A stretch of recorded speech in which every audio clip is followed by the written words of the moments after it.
ਪਿਆਰੇ ਦਰਸ਼ਕਾਂ ਦਾ ਇਸ ਖਾਸ ਪੇਸ਼ਕਸ਼ ਵਿੱਚ ਬਹੁਤ-ਬਹੁਤ ਸਵਾਗਤ। ਦੋਸਤੋ, ਅਸੀਂ ਹਮੇਸ਼ਾ ਹੀ ਤੁਹਾਡੇ ਨਾਲ ਕੁਝ ਖਾਸ ਸ਼ਖਸੀਅਤਾਂ ਨੂੰ ਰੂਬਰੂ ਕਰਾਉਂਦੇ ਰਹਿੰਦੇ ਹਾਂ। ਸੋ ਅੱਜ ਅਸੀਂ ਇੱਕ ਬਹੁਤ ਹੀ ਖਾਸ ਸ਼ਖਸੀਅਤ ਦੇ ਨਾਲ ਤੁਹਾਨੂੰ ਰੂਬਰੂ ਕਰਾਉਣ ਜਾ ਰਹੇ ਹਾਂ।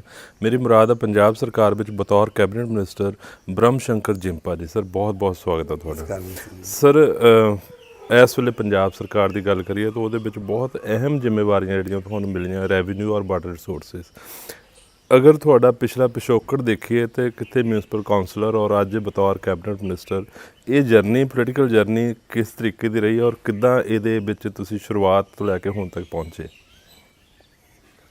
देखो, पोलीटिकल जर्नी तो मेरी लंबी मैं कह सकदा जी, क्योंकि 5 इलैक्शन में लड़े टोटल। विधान सभा का पहला सीगा, 4 बतौर काउंसलर लड़े।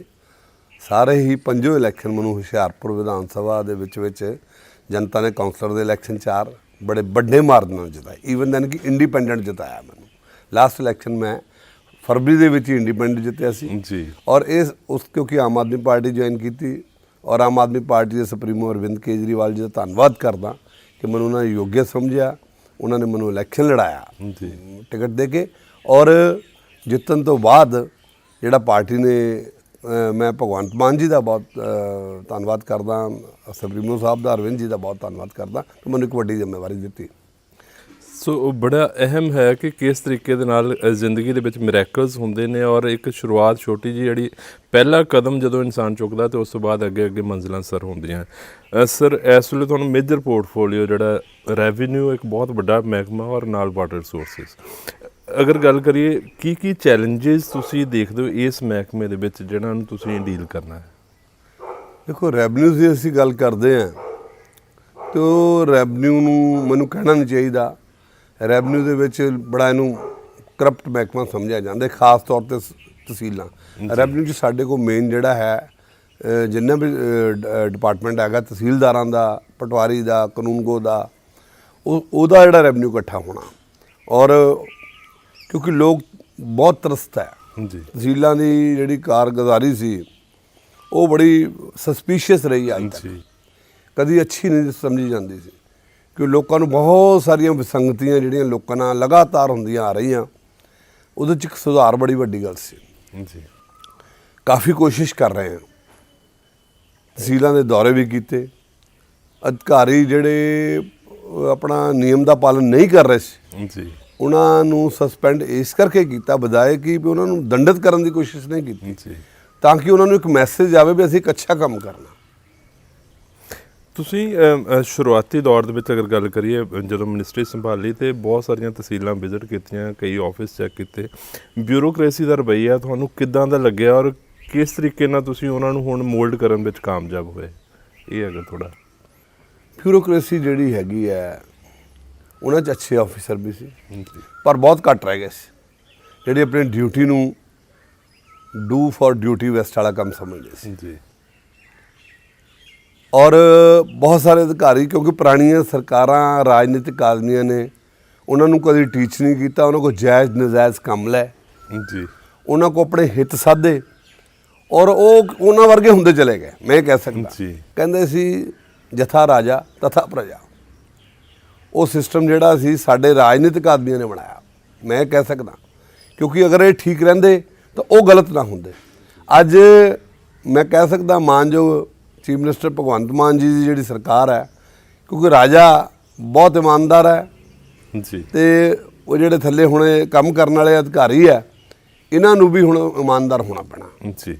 सो एग्जाम्पल सैट की कि अपने ही मंत्री नूं बर्खास्त किया। सर, अगर गल करिए, सरकार ने एक बहुत बड़ा टीचा रखा कि असी रैवन्यू जनरेट करना और बहुत ज़्यादा असी पैसे जिहड़े इकट्ठे करने ताकि असी लोन भी उतारना और नाल दी नाल जिहड़े वादे कीते लोकां दे नाल और बहुत बड़े बड़े वादे कीते हैं।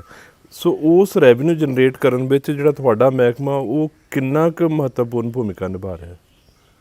देखो, बिल्कुल ठीक गल कही है, क्योंकि पंजाब दा असीं टोटल अगर लोन गिणीए इस वेले सारियां कारपोरेशनां कमेटियां दे पा के तो तकरीबन 3.25 लाख करोड़ के करीब चला जाता। और मैं धन्नवाद करदा साडे FM साहब चीमा साहब दा भी, भगवंत मान जी की लीडरशिप दे विच चीफ मिनिस्टर साहब दी भी एक बड़ा अच्छा बजट प्रेजेंट होया। इहदे बावजूद कि खजाना करजाई है उन्होंने भरन की लोड़ है ਬੜੇ ਕੁਐਸਚਨ ਉੱਠੇ, ਪਰ ਪਹਿਲੀ ਵਾਰ ਮੈਂ ਗੱਲ ਕਹਿ ਸਕਦਾ ਵੀ ਨਾਲ ਜਿਹੜਾ ਸਾਡੇ ਤੇ ਲੋਨ ਖੜਾ ਉਹਨੂੰ ਰੀਪੇ ਕਰਨ ਦੀ ਕੋਸ਼ਿਸ਼ ਕੀਤੀ ਗਈ ਹੈ ਜੀ। ਇਹ ਬੜੀ ਵੱਡੀ ਗੱਲ ਸੀ ਇਸ ਬਜਟ ਦੀ। ਜਿੱਥੇ ਤੱਕ ਰੈਵਨਿਊ ਦੀ ਗੱਲ, ਡਿਪਾਰਟਮੈਂਟ ਦੀ ਤਹਿਸੀਲਾਂ ਦੇ ਵੱਲੋਂ ਰੈਵਨਿਊ ਆਉਣਾ, ਸਟੰਪ ਡਿਊਟੀ ਥਰੂ ਆਉਣਾ, ਉਹ ਜਿਹੜਾ ਹੈਗਾ ਟੀਚਾ ਬੜਾ ਅੱਛਾ ਸੀ। ਤਕਰੀਬਨ 35-40% ਇਨਕਰੀਜ਼ ਲੈ ਕੇ ਚੱਲੇ ਜੀ, ਜਿਹੜੀ ਇੱਕ ਵੱਡੀ ਇਨਕਰੀਜ਼ ਮੰਨੀ ਜਾਂਦੀ ਕਿਸੇ ਵੀ ਡਿਪਾਰਟਮੈਂਟ ਵੱਲੋਂ ਜੀ। ਔਰ ਡੈਫੀਨੇਟਲੀ ਉਸ ਤੋਂ ਜ਼ਿਆਦਾ ਕਰਨ ਦੀ ਕੋਸ਼ਿਸ਼ ਕਰਾਂਗੇ ਔਰ ਉਹ ਨਜ਼ਰ ਆ ਰਿਹਾ।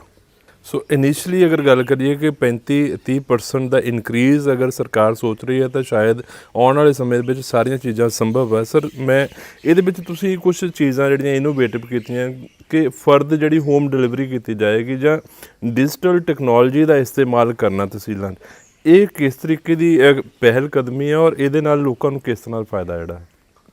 ਦੇਖੋ, ਈ ਸਟੈਂਪ, ਈ ਗੋਦਾਵਰੀ ਜੀ, ਔਰ ਹਰੇਕ ਚੀਜ਼ ਨੂੰ SMS ਨਾਲ ਜੋੜਨਾ ਜੀ, ਔਰ ਫਰਦ ਦੀ ਡਿਲੀਵਰੀ ਪੂਰੇ ਵਰਲਡ ਦੇ ਵਿੱਚ ਤੁਹਾਡੇ ਘਰ 'ਚ ਪਹੁੰਚਣਾ। ਔਰ ਹੁਣ ਇੱਕ ਨਵਾਂ ਸਿਸਟਮ ਹੈ ਜਿਹਦੇ 'ਚ ਬਹੁਤ ਵੱਡੀ ਅੱਜ ਤੱਕ ਬੰਡਲਬਾਜ਼ੀ, ਬੜੀ ਲੜਾਈ ਦਾ ਘਰ ਰਿਹਾ ਅੱਜ ਤੱਕ। ਜੀ, ਈਵਨ ਦੈਨ ਕਿ ਝਗੜੇ ਹੋ ਜਾਂਦੇ ਸੀ ਔਰ ਉਹ ਸੀਗਾ ਜਰੀਬ ਸਿਸਟਮ। ਜੀ, ਜਰੀਬ ਲੱਗੀ, ਤੁਸੀਂ ਕਿਹਾ ਮੇਰਾ ਪਲਾਟ ਇੱਥੋਂ ਸ਼ੁਰੂ ਹੋ ਰਹੀ, ਮੇਰੀ ਐਗਰੀਕਲਚਰ ਜ਼ਮੀਨ ਜਾਂ ਮੇਰਾ ਪਲਾਟ, ਜਰੀਬ ਲਾਈ, ਉਹਨੇ ਇੱਟ ਪੱਟੀ ਉੱਥੇ ਰੱਖ ਦਿੱਤੀ। DGPCS system, global positioning system ਨਾਲ ਉਹਨੂੰ ਕਰਨ ਦੀ ਕੋਸ਼ਿਸ਼ ਕੀਤੀ ਗਈ ਹੈ ਔਰ ਜਲਦੀ ਉਹ ਚੀਜ਼ਾਂ ਸਾਰੀਆਂ ਇੰਪਲੀਮੈਂਟ ਹੋ ਰਹੀਆਂ ਜੀ। ਕਿਉਂਕਿ ਇਹ ਸਰਕਾਰ ਜਿਹੜੀ ਦਿਲੋਂ ਲੋਕਾਂ ਲਈ ਵੈਲਫੇਅਰ ਦੇ ਇੱਛੁਕ ਹੈ, ਇਸ ਕਰਕੇ ਸਾਰੀਆਂ ਚੀਜ਼ਾਂ ਜਿਹੜੀਆਂ ਹੁਣ ਲਾਗੂ ਕੀਤੀਆਂ ਜਾ ਰਹੀਆਂ ਤਾਂ ਕਿ ਕਿਸੇ ਬੰਦੇ ਨੂੰ, ਜ਼ਮੀਨ ਖਰੀਦਣ ਵਾਲੇ ਨੂੰ ਕੋਈ ਪਰੇਸ਼ਾਨੀ ਨਹੀਂ ਹੋਵੇ। ਉਹਦੇ 'ਚ ਮੇਰੀ ਜਿੰਨੀ ਵਾਰ ਅਧਿਕਾਰੀਆਂ ਨਾਲ ਗੱਲ ਹੋਈ, ਮੈਂ ਉਹਨਾਂ ਨੂੰ ਇੱਕ ਗੱਲ ਕਹੀ, ਹਰੇਕ ਅਧਿਕਾਰੀ ਨੂੰ ਬਿਠਾ ਕੇ ਵੀ ਦੇਖੋ, ਹਰੇਕ ਆਦਮੀ ਨੂੰ ਆਪਣਾ ਪੁੱਤ, ਦੁਕਾਨ, ਜ਼ਮੀਨ, ਮਕਾਨ ਬਹੁਤ ਪਿਆਰਾ ਹੁੰਦਾ ਜੀ, ਔਰ ਉਹਦੇ ਨਾਲ ਇਨਸਾਫ ਕਰਨਾ ਤੁਹਾਡੀ ਡਿਊਟੀ ਹੈ। ਜੀ, ਤੋ ਮੈਨੂੰ ਲੱਗਦਾ ਵੀ ਇੱਕ ਅੱਛਾ ਵਾਤਾਵਰਨ ਜਿਹੜਾ ਡਿਵੈਲਪ ਹੋ ਰਿਹਾ ਔਰ ਆਫੀਸਰ ਸਾਹਿਬਾਨ ਵੀ ਇਸ ਗੱਲ ਨੂੰ ਸਮਝਣ ਗਏ, ਲੱਗ ਪਏ ਵੀ ਅਗਰ ਸਰਕਾਰ ਇਮਾਨਦਾਰ ਹੈ ਤਾਂ ਸਾਨੂੰ ਇਮਾਨਦਾਰੀ ਨਾਲ ਹੀ ਕੰਮ ਕਰਨਾ ਪੈਣਾ। ਸੋ ਇਮਾਨਦਾਰੀ ਜਿਹੜੀ ਉੱਪਰੋਂ ਥੱਲੇ ਵੱਲ ਨੂੰ ਆਉਂਦੀ ਹੈ। ਸੋ ਇਹਨਾਂ ਨੇ ਇੱਕ ਐਗਜ਼ਾਮਪਲ ਸੈੱਟ ਕੀਤੀ ਔਰ ਹੇਠਾਂ ਪੱਧਰ ਦੇ ਉੱਤੇ ਇਹਦੀ ਝਲਕ ਜਿਹੜੀ ਆ ਕਿਤੇ ਨਾ ਕਿਤੇ ਬਦਲਾਅ ਦੀ ਸਾਨੂੰ ਦੇਖਣ ਨੂੰ ਵੀ ਮਿਲ ਰਹੀ ਹੈ। ਸਰ, ਇਹਦੇ ਨਾਲ ਹੀ ਮੈਂ ਜਿਹੜੀ ਚੀਜ਼ ਹੈ ਕਿ ਹੁਸ਼ਿਆਰਪੁਰ ਨੂੰ ਤੁਸੀਂ ਜੋ ਕਿ ਰਿਪਰੈਜ਼ੈਂਟ ਕਰਦੇ ਹੋ ਔਰ ਹੁਸ਼ਿਆਰਪੁਰ ਦੀਆਂ ਬਹੁਤ ਸਾਰੀਆਂ ਡਿਮਾਂਡਸ ਆ, ਜਿਹਦੇ ਵਿੱਚ ਇੱਕ ਮੈਡੀਕਲ ਕਾਲਜ ਇੱਕ ਬਹੁਤ ਵੱਡਾ ਮੁੱਦਾ ਸੀਗਾ। ਉਹ ਪ੍ਰੋਜੈਕਟ ਕਿੱਥੇ ਕੁ ਪਹੁੰਚਿਆ ਔਰ ਕਿਸ ਤਰੀਕੇ ਦੇ ਨਾਲ ਆਉਣ ਵਾਲੇ ਸਮੇਂ 'ਚ ਉਹ ਮਟੀਰੀਅਲਾਈਜ਼ ਹੋ ਰਿਹਾ? ਦੇਖੋ, ਡੈਫੀਨੇਟਲੀ ਮੈਂ ਗੱਲ ਕਹਿ ਸਕਦਾ ਵੀ ਅੱਜ ਜਿਹੜੀਆਂ ਮੈਡੀਕਲ ਫੈਸਿਲਿਟੀਜ਼ ਹੈ ਉਹ ਹਰੇਕ ਸ਼ਹਿਰ ਨੂੰ ਚਾਹੀਦੀਆਂ ਔਰ ਹੁਸ਼ਿਆਰਪੁਰ ਵੀ ਉਹਦੇ ਵਿੱਚ ਇੱਕ ਸ਼ਹਿਰ ਹੈ ਜਿਹੜਾ ਕਿ ਹੁਸ਼ਿਆਰਪੁਰ ਵੀ ਇੱਕ ਇਤਿਹਾਸਿਕ ਸ਼ਹਿਰ ਹੈ ਹਿਮਾਚਲ ਨਾਲ ਲੱਗਣ ਕਰਕੇ, ਕਿਉਂਕਿ ਗੇਟਵੇ ਆਫ ਹਿਮਾਚਲ ਹੈ ਇਸ ਸਾਈਡ ਤੋਂ ਜੀ ਔਰ ਵੈਸਟ ਗੇਟਵੇ ਹੈ। ਸਾਰਾ ਇਲਾਕਾ ਚਾਹੇ ਅੰਮ੍ਰਿਤਸਰ ਜਾ ਰਿਹਾ, ਜਲੰਧਰ ਜਾ ਰਿਹਾ, ਲੁਧਿਆਣਾ, ਸਾਰਾ ਬਾਇਆ ਹੁਸ਼ਿਆਰਪੁਰ ਹੋ ਕੇ ਜਾਂਦਾ। ਈਵਨ ਦੈਨ ਕਿ ਪਠਾਨਕੋਟ, ਜੰਮੂ ਜਾਣ ਨੂੰ ਵੀ ਬਾਇਆ ਹੁਸ਼ਿਆਰਪੁਰ ਜਾਇਆ ਜਾਂਦਾ। ਸੋ ਸਾਰਾ ਹਿਮਾਚਲ ਇੱਥੇ ਇਲਾਜ ਕਰਾਉਣਾ ਹੁੰਦਾ ਸੀ। ਸਿਰਫ ਇਹਨਾਂ ਨੇ ਪ੍ਰਾਈਵੇਟ ਸੈਕਟਰ, ਮੈਂ ਨਹੀਂ ਕਹਿੰਦਾ ਪ੍ਰਾਈਵੇਟ ਸੈਕਟਰ ਦਾ ਬੜਾ ਬੈਸਟ ਕੰਮ ਹੈ, ਉਹਨਾਂ ਨੇ ਬੜੀ ਹਿੰਮਤ ਕੀਤੀ ਹੈ, ਵੱਡੇ ਹਸਪੀਟਲ ਬਣਾਏ, ਬੜੀ ਹਿੰਮਤ ਮੈਂ ਉਹਨਾਂ ਦੀ ਮੰਨਦਾ, ਲੇਕਿਨ ਸਰਕਾਰੀ ਹਸਪੀਟਲ ਡਿਵੈਲਪ ਕਿਉਂ ਨਹੀਂ ਹੋਏ? ਸਰਕਾਰਾਂ ਦੇ ਫੇਲਿਅਰ ਕਰਕੇ, ਉੱਥੇ ਇਹਨਾਂ ਦੀ ਨੀਅਤ ਖਰਾਬ ਕਰਕੇ, ਕਿਉਂਕਿ ਹਰੇਕ ਚੀਜ਼ ਤੋਂ ਪੈਸਾ ਜਨਰੇਟ ਕਰਨ ਦੀ ਕੋਸ਼ਿਸ਼ ਕੀਤੀ ਗਈ ਜੀ। ਉੱਥੇ ਸੇਵਾ ਭਾਵ ਨਹੀਂ ਰਿਹਾ। ਜੇ ਅੱਜ ਮੇਰੀ ਨੀਅਤ ਹੋ ਜਾਵੇ ਵੀ ਮੈਂ ਤਾਂ ਹਸਪੀਟਲ ਦਾ ਕੰਮ ਆ, ਉੱਥੇ ਵੀ ਮੈਂ ਸ਼ੇਅਰ ਹੋਲਡਰ ਹੋਵਾਂ ਜੀ, ਜਿਹੜੇ ਉੱਥੋਂ ਕੰਮ ਚੱਲਦੇ ਆ, ਤਾਂ ਮੈਂ ਫਿਰ ਉੱਧਰ ਨੂੰ ਮੇਰਾ ਧਿਆਨ ਆ, ਮੇਰਾ ਵੈਲਫੇਅਰ ਵੱਲ ਧਿਆਨ ਨਹੀਂ ਆ। ਔਰ ਮੈਂ ਸਮਝਦਾ ਵੀ ਇਹ ਮੈਡੀਕਲ ਕਾਲਜ ਠੀਕ ਹੈ, ਪਿਛਲੀ ਸਰਕਾਰ ਨੇ ਇਹਦਾ ਕੋਸ਼ਿਸ਼ ਕੀਤੀ ਹੈ, ਬੜਾ ਅੱਛਾ ਕਦਮ ਸੀ ਉਹਨਾਂ ਦਾ ਵੀ ਇਹ, ਕਿਉਂਕਿ ਅੱਛੇ ਕਦਮ ਇਸ ਤਰ੍ਹਾਂ, ਲੇਕਿਨ ਹੁਣ ਉਹਨੂੰ ਜਲਦੀ ਪੂਰਾ ਕਰਾਉਣ ਦੇ ਲਈ ਵੀ ਕੋਸ਼ਿਸ਼ ਕੀਤੀ ਜਾਏਗੀ।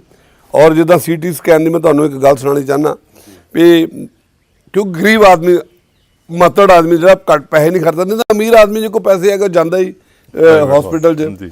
ਔਰ ਜੇ ਕੋਈ ਆਯੁਸ਼ਮਾਨ ਯੋਜਨਾ ਅੱਜ ਕੱਲ੍ਹ ਸਰਕਾਰ ਨੇ ਦਿੱਤੀ ਹੋਊਗੀ ਸੈਂਟਰ ਦੀ, ਜਾਂ ਉਹਦੇ ਲਈ ਵੀ ਉੱਥੇ ਜਾਂਦਾ, ਲੇਕਿਨ ਜਿਹੜਾ ਹੁਣ ਜੇ ਕੋਈ ਵੀ ਹੈ ਨਹੀਂ ਗਾ ਉਹਨੂੰ ਤਾਂ ਹਸਪੀਟਲ ਜਾਣਾ। ਗਰੀਬ ਆਦਮੀ ਲਾਈਨਾਂ ਅੱਜ ਵੀ ਲੱਗੀਆਂ ਹਸਪੀਟਲਾਂ 'ਚ ਜੀ। ਮੈਂ ਨਹੀਂ ਕਹਿੰਦਾ ਵੀ ਅਸੀਂ 3 ਮਹੀਨੇ, ਲੇਕਿਨ ਅਸੀਂ ਕੰਫਰਟੇਬਲ ਕਰਨ ਦੀ ਕੋਸ਼ਿਸ਼ ਕੀਤੀ ਹੈ 3 ਮਹੀਨੇ 'ਚ। ਲੋਕਾਂ ਨੂੰ ਮੈਡੀਸਨ ਨਹੀਂ ਸੀ ਮਿਲਦੀ, ਤੁਸੀਂ ਉੱਠ ਜਾਓ ਸਿਵਲ ਹਸਪੀਟਲ, ਅੱਜ ਖੁਦ ਲੋਕ ਹੈਰਾਨ ਹੈ। ਜੇ ਇੱਕ ਲਾਈਨ 'ਚ ਖੜੀ ਸੀ ਤਾਂ ਉਹ 2-3 ਕਰਾਈਆਂ ਗਈਆਂ, ਉਹਨੂੰ ਐਡਮਿਨਿਸਟ੍ਰੇਟਿਵ ਤੌਰ 'ਤੇ ਠੀਕ ਕੀਤਾ ਗਿਆ। ਜਿਹੜੇ ਅਫਸਰ ਕੰਮ ਨਹੀਂ ਸੀ ਕਰਦੇ ਠੀਕ ਢੰਗ ਨਾਲ, ਉਹਨਾਂ ਨੂੰ ਠੀਕ ਕਰਨ ਦੀ ਕੋਸ਼ਿਸ਼ ਕੀਤੀ ਹੈ। ਮੈਡੀਕਲ ਕਾਲਜ ਨੂੰ ਵੀ ਜਿਹੜਾ ਤੁਸੀਂ ਕੁਐਸਚਨ ਹੈ ਐਕਚੁਅਲ ਤੁਹਾਡਾ, ਉਹਨੂੰ ਵੀ ਜਲਦੀ ਗਰਾਊਂਡ ਲੈਵਲ ਦੇ ਉੱਤੇ, ਜਿੱਦਾਂ ਕਿ ਮਾਨ ਸਾਹਿਬ ਦੇ ਏਰੀਏ 'ਚ ਮਸਤੂਆਣਾ ਮੈਡੀਕਲ ਕਾਲਜ ਦੀ ਉਹਨਾਂ ਨੇ ਕੀਤੀ ਹੈ, ਜੀ ਉਹ ਉੱਦਾਂ ਉਸ ਤਰਜ਼ ਦੇ ਨਾਲ ਹਰੇਕ ਜਗ੍ਹਾ ਤੇ ਹੁਸ਼ਿਆਰਪੁਰ 'ਚ ਖਾਸ ਤੌਰ ਦੇ ਉੱਤੇ ਜਲਦੀ ਮੈਡੀਕਲ ਕਾਲਜ ਜਿਹੜਾ ਲੈ ਕੇ ਆਉਂਦਾ ਜਾਏ। ਸੋ ਹੁਸ਼ਿਆਰਪੁਰ ਵਾਸਤੇ ਜਿਹੜਾ ਇਹ ਪ੍ਰੋਜੈਕਟ ਸੀਗਾ ਉਹ ਸ਼ਾਇਦ ਬਹੁਤ ਜਲਦ ਮਟੀਰੀਅਲਾਈਜ਼ ਹੋਏਗਾ ਔਰ ਸਰਕਾਰ ਜਿਹੜੀ ਉਸ ਵਾਸਤੇ ਵੀ ਵਚਨਬੱਧ ਹੈ। ਸਰਕਾਰ ਨੇ ਬਹੁਤ ਸਾਰੀਆਂ ਫ੍ਰੀ ਸ਼ਿਪ ਆਫਰਸ ਜਿਹੜੀਆਂ ਇਸ ਵੇਲੇ ਅਗਰ ਗੱਲ ਕਰੀਏ ਪੰਜਾਬ ਦੇ ਲੋਕਾਂ ਵਾਸਤੇ, ਖਾਸ ਕਰਕੇ ਇਲੈਕਟ੍ਰਿਸਿਟੀ ਦੀ ਅਗਰ ਗੱਲ ਕਰੀਏ ਉਹ ਵੀ ਫ੍ਰੀ ਸ਼ਿਪ ਹੈ, ਜਾਂ ਔਰਤਾਂ ਨੂੰ ਬੱਸਾਂ ਵਿੱਚ ਸਫ਼ਰ ਦੀ ਗੱਲ ਹੈ, ਜਾਂ 1000 ਰੁਪਇਆ ਦੇਣਾ। ਸੋ ਇਹ ਸਾਰੇ ਪ੍ਰੋਜੈਕਟ ਜਿਹੜੇ ਆ ਇਹਦੇ ਵਾਸਤੇ ਬਹੁਤ ਸਾਰਾ ਪੈਸਾ ਔਰ ਬਹੁਤ ਸਾਰੇ ਮੈਨੇਜਮੈਂਟ ਦੀ ਲੋੜ ਹੈ, ਔਰ ਨਾਲ ਦੀ ਨਾਲ ਅਸੀਂ ਆਪਣਾ ਕਰਜ਼ਾ ਵੀ ਮੋੜਨਾ। ਸੋ ਇਹ ਗਰਾਊਂਡ ਲੈਵਲ ਦੇ ਉੱਤੇ ਤੁਸੀਂ ਕਿੱਦਾਂ ਦੇਖਦੇ ਹੋ ਕਿ ਕਿਸ ਤਰੀਕੇ ਨਾਲ ਸਸਟੇਨ ਕਰ ਪਾਏਗੀ ਇਹ ਸਾਰੀ ਚੀਜ਼? ਬਹੁਤ ਅੱਛਾ ਕੁਐਸਚਨ ਹੈ ਤੁਹਾਡਾ। ਬਹੁਤ ਸਾਰੇ ਵਾਅਦੇ ਇਲੈਕਸ਼ਨ 'ਚ ਹੁੰਦੇ ਆ ਜੀ, ਔਰ ਮੈਂ ਇਹ ਕਹਿ ਸਕਦਾ ਕਿ ਜਿਹੜੇ ਅਸੀਂ ਵਾਅਦੇ ਕੀਤੇ ਸਾਡੀ ਆਮ ਆਦਮੀ ਪਾਰਟੀ ਦੇ ਸੁਪਰੀਮੋ ਅਰਵਿੰਦ ਕੇਜਰੀਵਾਲ ਜੀ ਦੀ ਸਕਸੈਸਫੁਲੀ ਦਿੱਲੀ 'ਚ 3 ਵਾਰੀ ਸਰਕਾਰ ਨੇ ਉੱਥੇ ਸਾਰੇ ਵਾਅਦੇ ਪੂਰੇ ਕੀਤੇ, ਬੜੀ ਵੱਡੀ, ਜਿਹਦੇ ਕਰਕੇ ਪੰਜਾਬ ਦੇ ਲੋਕਾਂ ਨੇ ਵੀ ਉਸ ਗੱਲ ਦੇ ਉੱਤੇ ਯਕੀਨ ਕੀਤਾ ਜੀ, ਔਰ ਪੰਜਾਬ ਨੂੰ ਇੱਕ ਬਹੁਤ ਨੇਕ ਇਮਾਨਦਾਰ ਔਰ ਬੜੀ ਦਿਨ ਰਾਤ ਮਿਹਨਤ ਕਰ ਰਹੇ ਚੀਫ ਮਿਨਿਸਟਰ ਮਿਲੇ ਭਗਵੰਤ ਮਾਨ ਜੀ। ਖਜ਼ਾਨਾ ਭਰਨਾ ਬਹੁਤ ਇੰਪੋਰਟੈਂਟ ਗੱਲ ਹੈ, ਤੁਹਾਡਾ ਜਿਹੜਾ ਕੁਐਸਚਨ ਹੈ ਬਹੁਤ ਮੇਨ ਹੈ, ਕਿਉਂਕਿ ਉਹਦੇ ਨਾਲ ਹੀ ਜਿਹੜੀਆਂ ਅਸੀਂ ਗੱਲਾਂ ਕਹੀਆਂ ਪੂਰੀਆਂ ਹੋ ਸਕਦੀਆਂ। ਜੀ, ਇੱਕ ਮੈਂ ਕਹਿ ਸਕਦਾ ਗੁੱਡ ਗਵਰਨੈਂਸ, ਓਨੈਸਟੀ ਨਾਲ ਜਿਹੜਾ ਪੈਸਾ ਜਿਹੜਾ ਹੈ ਸਰਕਾਰ ਦੇ ਖਜ਼ਾਨੇ ਜਿਹੜਾ ਇੱਧਰ ਉੱਧਰ ਜਾਂਦਾ ਸੀ, ਚਾਹੇ ਉਹ ਮਾਈਨਿੰਗ 'ਚ ਸੀਗਾ, ਚਾਹੇ ਉਹ ਹੋਰ ਜਗ੍ਹਾ ਕਰਪਸ਼ਨ ਹੋ ਜਾਂਦੀ ਸੀ, ਲੀਡਰ ਖੁਦ ਕਰਾਉਂਦੇ ਸੀ, ਪੈਸਾ ਐਕਚੁਅਲੀ ਉਹ ਖਜ਼ਾਨੇ ਜਾਣਾ ਚਾਹੁੰਦਾ ਸੀ। ਜੀ, ਜਿੱਦਾਂ ਆਪਾਂ ਕਹਿ ਲਈ ਵੀ ਅੱਜ 6 ਤੋਂ 7,000 ਏਕੜ ਸਰਕਾਰ ਨੇ 8,000 ਏਕੜ ਤਾਂ ਜਗ੍ਹਾ ਛੁਡਵਾ ਲਈ। ਜੀ, ਇੱਦਾਂ ਹੋਰ ਬਹੁਤ ਸਾਰੀਆਂ ਚੀਜ਼ਾਂ ਸਾਹਮਣੇ ਆ ਰਹੀਆਂ। ਐਕਚੁਅਲੀ ਉਹ ਪੈਸਾ ਲੋਕਾਂ ਦਾ ਹੈ, ਖਜ਼ਾਨੇ ਦਾ ਹੈ, ਉਹਨੂੰ ਖਜ਼ਾਨੇ 'ਚ ਪਾਵਾਂਗੇ। ਹੁਣ ਦੇਖੋ 600 ਯੂਨਿਟ 2 ਮਹੀਨੇ ਦੇ ਵਿੱਚ ਮਾਫ ਦਾ ਪ੍ਰੋਮਿਸ ਜਿਹੜਾ ਹੈ ਉਹਨੂੰ ਲਾਗੂ ਕਰਤਾ ਪਹਿਲੇ ਜੀ। ਤਕਰੀਬਨ ਭਗਵੰਤ ਮਾਨ ਜੀ ਦਾ ਜਿਹੜਾ ਟੀਚਾ ਸੀਗਾ ਔਰ ਆਮ ਆਦਮੀ ਪਾਰਟੀ ਦਾ ਸੁਪਰੀਮੋ ਅਰਵਿੰਦ ਕੇਜਰੀਵਾਲ ਜੀ ਦਾ ਟੀਚਾ ਸੀ 51 ਤੋਂ 52 ਲੱਖ ਆਦਮੀਆਂ ਦੇ ਬਿੱਲ ਜਾਂ 25 ਲੱਖ ਆਦਮੀ ਉੱਤੇ ਆਦਮੀਆਂ ਦੇ ਬਿੱਲ ਜਿਹੜੇ ਫ੍ਰੀ ਹੋ ਜਾਣੇ। ਇਹਦੇ ਵਿੱਚ ਹੀ ਇੱਕ ਚੀਜ਼ ਜਿਹੜੀ ਮੈਂ ਤੁਹਾਡੇ ਨਾਲ ਜ਼ਰੂਰ ਚਾਹੂੰਗਾ ਕਿ ਇਹਨੂੰ ਕਾਸਟ ਬੇਸਡ ਜਿਹੜਾ ਕੀਤਾ ਗਿਆ, ਸੋ ਇਹ ਜਿਹੜਾ ਕਿਤੇ ਨਾ ਕਿਤੇ ਤੁਹਾਨੂੰ ਲੱਗਦਾ ਕਿ ਜਨਰਲ ਕੈਟਾਗਰੀ ਦੇ ਲੋਕ ਕਿਤੇ ਨਾ ਕਿਤੇ ਸ਼ਾਇਦ ਨਾਰਾਜ਼ ਹੋ ਸਕਦੇ ਆ ਸਰਕਾਰ ਦੇ ਨਾਲ, ਜਾਂ ਇਹਨੂੰ ਕਿਸ ਤਰੀਕੇ ਨਾਲ ਕਾਸਟਿਜ਼ਮ ਦੇ ਨਾਲ, ਜਦੋਂ ਕਿਉਂਕਿ ਇਹ ਸਰਕਾਰ ਤਾਂ ਸਮਾਨਤਾ ਵਾਸਤੇ ਆਈ ਸੀ, ਸੋ ਇਹ ਜਿਹੜਾ ਭੇਦਭਾਵ। ਬੜਾ ਅੱਛਾ ਤੁਹਾਡਾ ਕੁਐਸਚਨ ਹੈ ਔਰ ਇਸ ਕੁਐਸਚਨ 'ਤੇ ਚਰਚਾ ਹੋਣੀ ਵੀ ਬਹੁਤ ਜ਼ਰੂਰੀ ਹੈ, ਮੈਂ ਕਹਿ ਸਕਦਾ ਜੀ, ਕਿਉਂਕਿ ਗਰੀਬ ਤਾਂ ਗਰੀਬ ਹੈ ਜੀ, ਚਾਹੇ ਕਿਸੇ ਕਾਸਟ ਨਾਲ ਵੀ ਬਿਲੋਂਗ ਜੀ। ਕਰਦਾ। ਇਹ ਨਹੀਂ ਹੈ ਵੀ ਗਰੀਬ ਸਿਰਫ ਐਸੀ ਵਰਗ ਦੇ ਵਿੱਚ ਹੈਗਾ, ਗਰੀਬ ਹਰੇਕ ਵਰਗ ਦੇ ਵਿੱਚ ਹੈ, ਔਰ ਲੇਕਿਨ ਉਹਨੂੰ ਜਿਹੜਾ ਕਵਰ ਜਿਹੜਾ BPL ਦੇ ਥਰੂ, ਜੀ, ਜਿਹੜਾ ਜਨਰਲ ਕਾਸਟ ਦਾ ਜਿਹੜਾ ਹੈਗਾ ਉਹਨੂੰ BPL ਯੋਜਨਾ ਦੇ ਅਧੀਨ ਵੱਧ ਤੋਂ ਵੱਧ ਸਰਕਾਰ ਕਵਰ ਕਰੇਗੀ ਔਰ 100% BPL ਦੇ ਥਰੂ ਕਵਰ ਕਰਨ ਦੀ ਕੋਸ਼ਿਸ਼ ਕੀਤਾ ਕਰੇਗੀ ਉਹਨੂੰ ਜਿਹੜਾ ਹੈ, ਔਰ BPL ਦੇ ਉੱਤੇ ਜਿਹੜੀ ਸਕੀਮ ਹੈ ਉੱਦਾਂ ਹੀ ਲਾਗੂ ਹੈ ਜਿੱਦਾਂ SC। ਜੀ ਸਰ, ਅਗਰ ਤੁਹਾਡੇ ਮਹਿਕਮੇ ਦੀ ਗੱਲ ਕਰੀਏ ਤਾਂ ਇਸ ਵੇਲੇ EMPLOYMENT ਦੀ ਕੀ ਸਥਿਤੀ ਹੈ? ਪਟਵਾਰੀਆਂ ਨੂੰ ਲੈ ਕੇ ਪਿੱਛੇ ਦੇ ਸਰਕਾਰ ਨੇ ਕੁਝ ਪਹਿਲ ਕਦਮੀ ਕੀਤੀ ਹੈ, ਸੋ ਉਹ ਇਸ ਵੇਲੇ ਕਿਸ ਲੈਵਲ ਤੇ ਪਹੁੰਚੇ? ਕੀ ਅਸੀਂ ਪਿਛਲੇ ਰਿਟਾਇਰਡ ਪਟਵਾਰੀਆਂ ਦੇ ਨਾਲ ਹੀ ਕੰਮ ਚਲਾ ਰਹੇ ਜਾਂ ਆਉਣ ਵਾਲੇ ਸਮੇਂ ਦੇ ਵਿੱਚ ਰੈਗੂਲਰ ਪਟਵਾਰੀ ਦੇਖਣ ਨੂੰ ਮਿਲਣਗੇ? ਦੇਖੋ 25 ਸਾਲ ਦਾ ਗੈਪ, ਜੀ, ਉਹਨੂੰ 2 ਮਹੀਨੇ 'ਚ ਪੂਰਾ ਕਰਨਾ। ਅੱਜ 3 ਮਹੀਨੇ ਹੋਏ ਸਰਕਾਰ ਦੇ ਦੇਖਿਆ ਜਾਵੇ ਤਾਂ ਤੁਸੀਂ ਗਿਣ ਲਓ, ਅਪ੍ਰੈਲ, ਮਈ, ਜੂਨ, ਜੁਲਾਈ ਚੱਲ ਰਿਹਾ। ਤਾਂ ਸਰਕਾਰ ਤੋਂ ਆਸਾਂ ਬਹੁਤ ਹੈ। ਆਸਾਂ ਬਹੁਤ ਸੀਗੀਆਂ, ਬਿਲਕੁਲ। ਸਰਕਾਰ ਤੁਸੀਂ ਦੇਖੋ ਪਹਿਲੇ ਦਿਨ ਤੋਂ ਫੈਸਲਾ ਕਰਨਾ ਚਾਲੂ ਕਰਤਾ, ਪਹਿਲੀ ਕੈਬਨਿਟ ਨੇ ਫੈਸਲਾ ਕੀਤਾ ਜੀ 27,000 ਨੌਕਰੀਆਂ ਦਾ।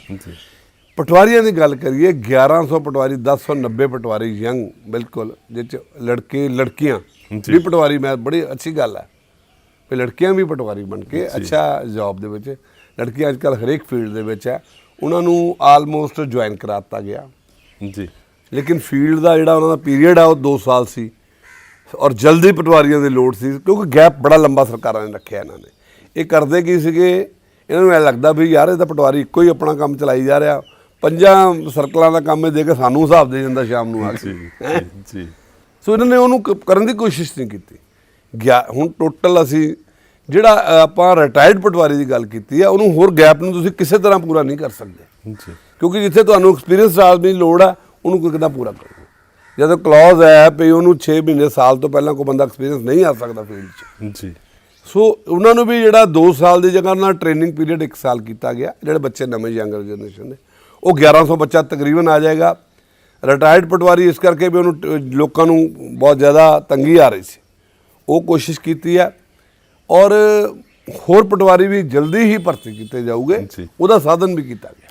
ਇੱਕ ਇਸ ਚੂੰਕਿ ਸਮਾਂ ਬੜੇ ਸ਼ਾਰਟ ਸਪੈਨ ਦੇ ਵਿੱਚ ਗੱਲ ਕਰੀਏ, ਕੰਮ ਬਹੁਤ ਕੀਤੇ, ਲੇਕਿਨ ਇੱਕ ਸਭ ਤੋਂ ਅਹਿਮ ਮਹਿਕਮਾ ਜਿਹੜਾ ਉਹ ਵਿਜੀਲੈਂਸ ਵਿਭਾਗ ਬਹੁਤ ਜ਼ਿਆਦਾ ਐਕਟਿਵ ਹੋਇਆ ਪਿਆ ਇਸ ਵੇਲੇ। ਔਰ ਆਫਿਸਰਸ ਦੇ ਵਿੱਚ ਜਾਂ ਅਸੀਂ ਬਿਊਰੋਕ੍ਰੇਸੀ ਦੇਖੇ ਕਿਤੇ ਨਾ ਕਿਤੇ ਪੈਨਿਕ ਦੀ ਸਿਚੁਏਸ਼ਨ ਵੀ ਜਿਹੜੀ ਨਜ਼ਰ ਆਉਂਦੀ।